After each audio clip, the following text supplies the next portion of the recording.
रविवार को नेरुल में बहुप्रतिष्ठित राष्ट्रवादी कांग्रेस पार्टी कार्यकर्ताओं की बैठक, जिसे पार्टी विभाजन के बाद पहली बार पार्टी सुप्रीमो शरद पवार द्वारा संबोधित किया जाना था, शाम को शहर में हुई बेमौसम बारिश के कारण बुरी तरह विफल रही। नवी मुंबई के वामनदेव ग्राउंड नेरुल में आयोजित एनसीपी शरद पवार महिला बचत गट और पार्टी कार्यकर्ताओं की बैठक के दौरान बारिश के बीच शरद पवार मौजूद हुए, लेकिन बेमौसम बारिश ने कार्यक्रम को फ्लॉप कर दिया। आपको बता दें, पिछले विधानसभा चुनाव में पवार ने भारी बारिश के बीच एक अभियान रैली में अपने समर्थकों को संबोधित करके काफ़ी सहानुभूति और समर्थन हासिल किया था। आयोजकों को नेरुल में भी इसी तरह के अंत की उम्मीद थी।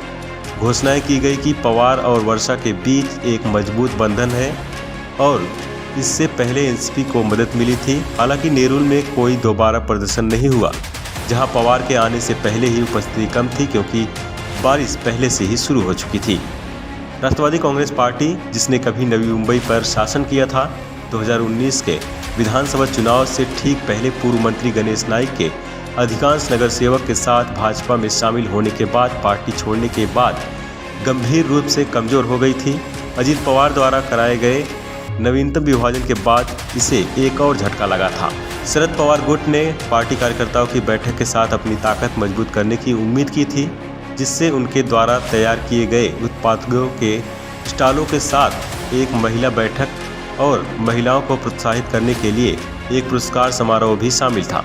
स्थानीय नेताओं ने कहा था कि पवार कई राष्ट्रीय और राज्य संबंधी मुद्दों पर बोलेंगे और विभाजन के मद्देनजर शहर में राष्ट्रवादी कांग्रेस पार्टी के समर्थकों का भी मनोबल बढ़ाएंगे। इससे एनसीपी प्रमुख के अलावा सुप्रिया सुले और अन्य शीर्ष नेता के शामिल होने की उम्मीद थी। हालांकि इस शाम करीब 7:30 बजे केवल शरद पवार के साथ विधायक जितेंद्र आव्हाड पहुंचे। कार्यक्रम स्थल के मंच को बहुत सजाया गया था, लेकिन कुछ महिलाएं और कम पुरुष थे, जिससे अधिकांश सीटें खाली रही। जैसे ही पवार पहुंचे, बारिश तेज हो गई और ज़्यादातर लोग कार्यक्रम स्थल से चले गए। जो कुछ बचे थे, उन्होंने आश्रय लेने के लिए मैदान में कुर्सियां और बैनर का सहारा लिया।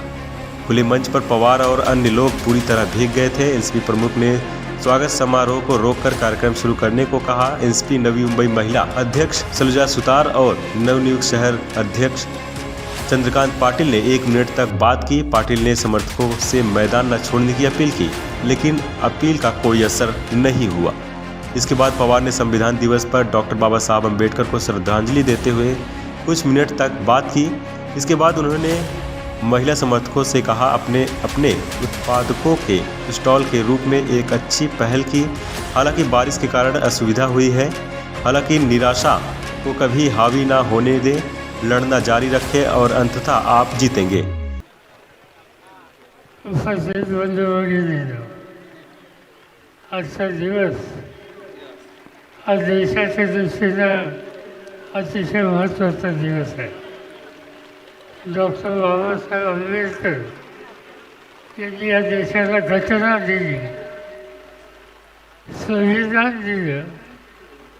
त्या संविधानाचा सन्मान आजच्या दिवशी सवन देशामध्ये केला जातो आणि निसर्गाची साथ असो अथवा नसो, परिस्थितीवर मात करून देशाच्या ऐक्याच्यासाठी प्रयत्नांची पराकाष्ठा करणं हा विचार फुले आंबेडकरांनी, स्वराज्यांनी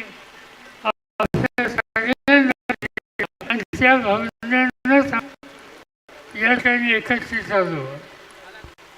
आज अनेक महिलांनी, त्यांच्या संघटनांनी अतिशय चांगले स्टॉल्स या ठिकाणी उभे केले, परंतु या अतिवृष्टीच्यामुळं थोडी त्यांची निराशा झाली। माझं एवढंच सांगणं आहे की निराशा हा विषय आपल्या मनामध्ये कधी येता कामा नये। त्या निराशेवर मात करू, संघर्ष करू आणि पुढं धैर्यानं जाऊ, हाच कार्यक्रम राबवायचा निर्धार या दिवशी आपण करूया। आपण अशाही स्थितीत या ठिकाणी मोठ्या संख्येनं आलात, त्याबद्दल तुम्हाला मी धन्यवाद देतो। आयोजन करणाऱ्या आयोजकांचं अभिनंदन करतो आणि माझे 2 शब्द सांगतो. इसके बाद पवार ने आयोजकों और अपने समर्थकों को आने के लिए धन्यवाद और मीडिया से बात किए बिना तुरंत वहां से चले गए. वीडियो जर्नलिस्ट राहुल कदम के साथ पंकज बेनवंशी की रिपोर्ट, आवाज टुडे, नवी मुंबई.